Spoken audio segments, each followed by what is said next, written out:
Eta gaurkoan, lehenago esan dizuegun moduan, liburu baten aurkezpenarekin izanen gara oraingoan, idazlea hementxe daukagu, Maili Zubeldia, Deserria haurtzaro, liburuaren aurkezpenarekin. Arratsaldeon eta ongi etorria Xaloa telebistara. Arratsaldeon. Bueno, urrutitik zatoz, iparralde aldetik, uste dut horrek ere zerikusi handia duela liburuarekin. Azaldu iguzu, Deserria haurtzaro, izenburu hori zergatik hautatu zenuen liburu honen protagonista izateko? Deserria bizi izan dugulako, nire familia Gipuzkoarra da, eta haurtzaroan txikitan joan behar izan genuen Gipuzkoatik, eta aurkitu ginen Landeetako herri txiki batean. Eta kontatu nahi izan dudana da Deserria haurtzaroaren begietatik ikusita.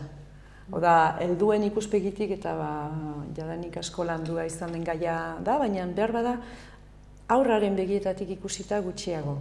Eta nire korapilo pertsonal hori askatzeaz gain, agian interesgarria iduritu zitzaidan ikuspegi hori da, bai, ikuspuntu hori, orai zigurun gaude, baina egon ginen beraz Landesetan.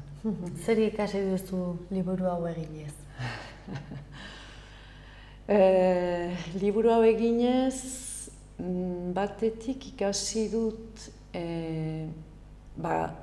olako eleberri bat, naiz eta oso luzea ez izan, niretzat oso luzea da.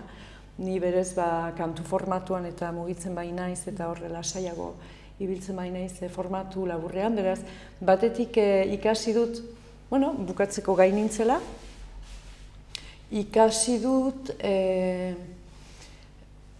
pazientzia, kontatu behar dizut, erdiraino iritsian nintzela, garai hartan gako batean eramaten nuen, idazten nuen, eta gako hori ikastolan, tartean nituenean erabiltzen nuen batetik bestera, eta dena galdu egin nuen.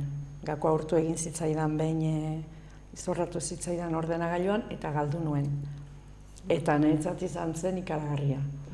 Ordan ikasi nuen etxipena, ikasi nuen ere horren dolua egiten, eta hilabete batzu behar izan nituen onartzeko, baina ikasi nuen ere, hori gainditzen, berriz lotzen, beste bide bat hartu zuen gero historiak, eta beraz, pazientzia ere ikasi dut. Hortan badut ikasteko baina, ondik ere, eta...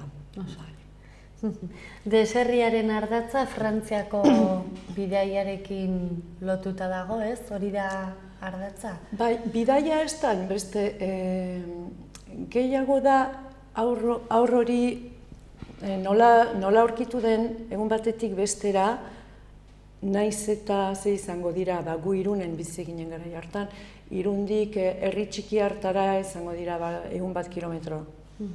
Baina planeta batetik bestera joatea bezala zan. Zinez beste mundu bat. Eta horrentzat, bidaia hori baizik eta uste trauma izan dela. Ez duela ulertu zertan ari zenan, ze kode guztiak desberdinak ziren, inguramen osoa, hizkuntza, harremana, hori guztia ez. Eta batez ere, aur batek ez daki behar bada adierazten, edo ez daki nola azaldu eta egokitu behar du, eta horrek egokitzen dira. Baina barnean, bere baitan, beti eraman du haustura hori, edo deserriaren sentipen hori, oso azkar. Deserri horren sentimendu horiek azaleratzeko balio izan dizu liburu honek? Bai, horri bat itzultzeko, baita, bestalde batetik ere hasieran etxekoa izan behar zuena, gero zabaldu da eta beste gai batzu etorri dira horra lotzera, jorratu ditut hor beste gai batzuk. Baina, gure seme-alabek ere ezagu dezaten pixkat familiako historia, eta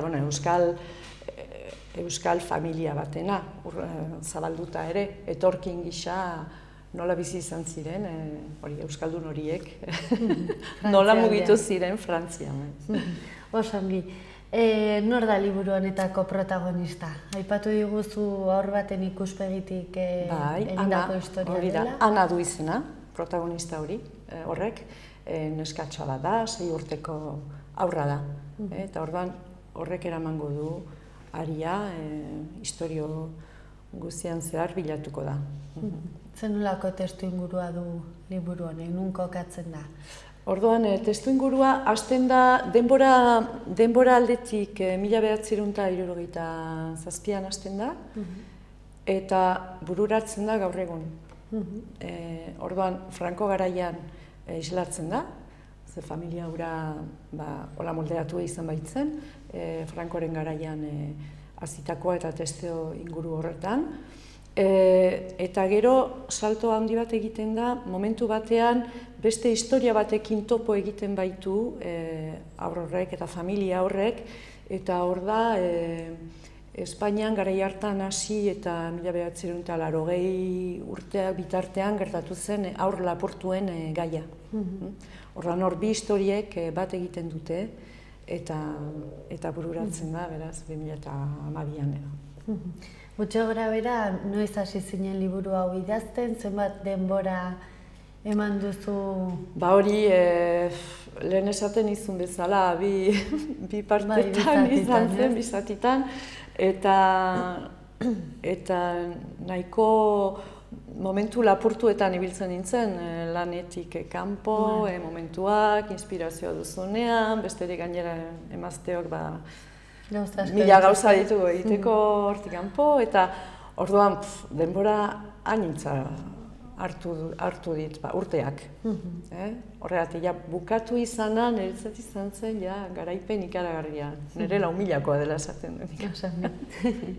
Autobiografia zatiak ditu liburu honek, nolakoa izan da autobiografia bat idaztearen esperientzia? Hastapeneko motivazioa edo hastapeneko oldarra huraxe zen, askatu beharra. Hori historia horrekin idaztea, transmisio moduko bat egitea ere aurrekiko, baina laster bilakatu da gero fikzio moduan eta fantasia ere sartu da, enuelako gelditu nahi ere hain giro edo pertsonalean, hori baino zabalago egin nahi nuelako. Noiz erabaki zenuen honen inguruko liburu bat idatzen ez nuela? Ez da izan erabaki trinko eta denboran hain zehazki kokatzen aldudan erabaki bat. Bizi batean momentu batzu, bihurgune batzu badira eta atzera begira pentsatzen dela bakoitza bere arazoak, bere korapiloiek askatzen, eta hau zen oraindik askatu behar nuen horietako bat. Aski potoloa, beldur pixkatera ematen zian, ez? Hortara sartzea eta zauriei azka egitea ez zait asko gustatzen, baina sartu behar izan nuen eta hori egin dit, bai.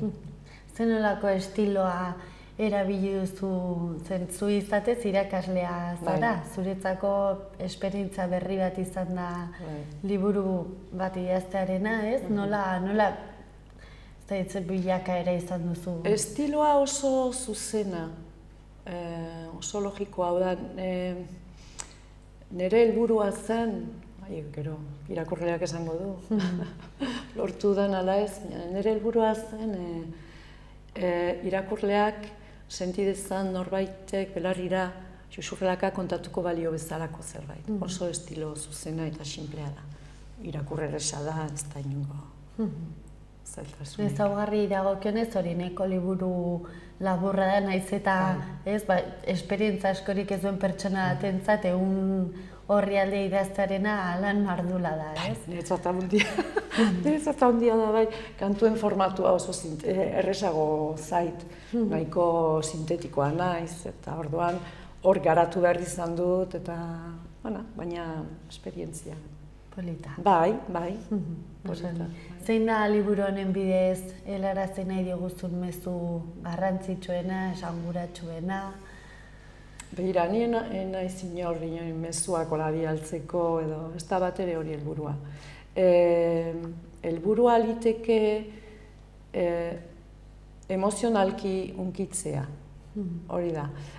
Bakoitzak bere baitan duen haurraren aurraren bihotza hunkitzea, bakoitzak bere baitan duen urraduratxo hortan, oihartzun egite hori liteke helburua, besterik gabe, oso gauza xumea da, ez dago hemen mezu.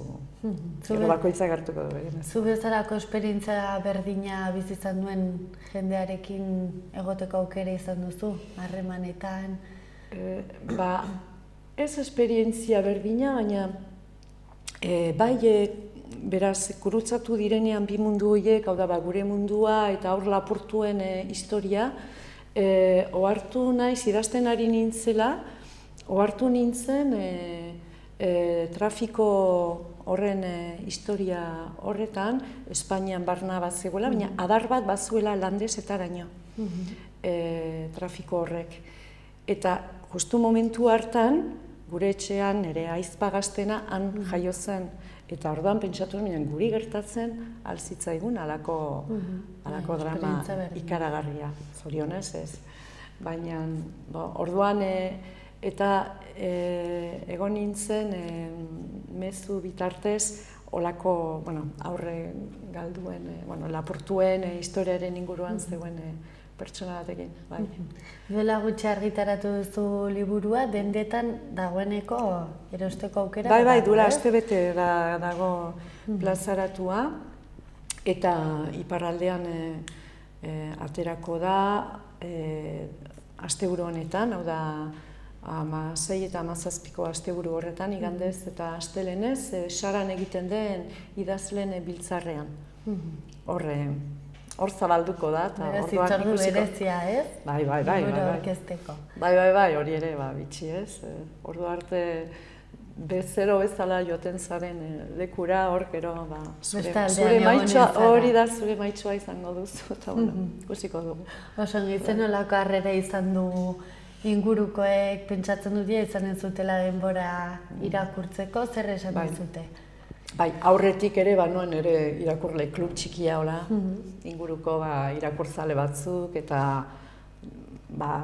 ez bainuen Nikola nire baitatik behar bada argitaletxera igorriko, nintzen ausartuko agian. Eta haiek jadanik animatu ninduten, eta momentuan hori hunkigarria, halako hitzak dira hunkigarria, emozionalki interes hori badago, gero ez dakit, ikusiko. Osongi, zorte hon, mila esker xala telebistan izatagatik eta zorionak egindako lanagatik. Mila esker zuei. Mila esker.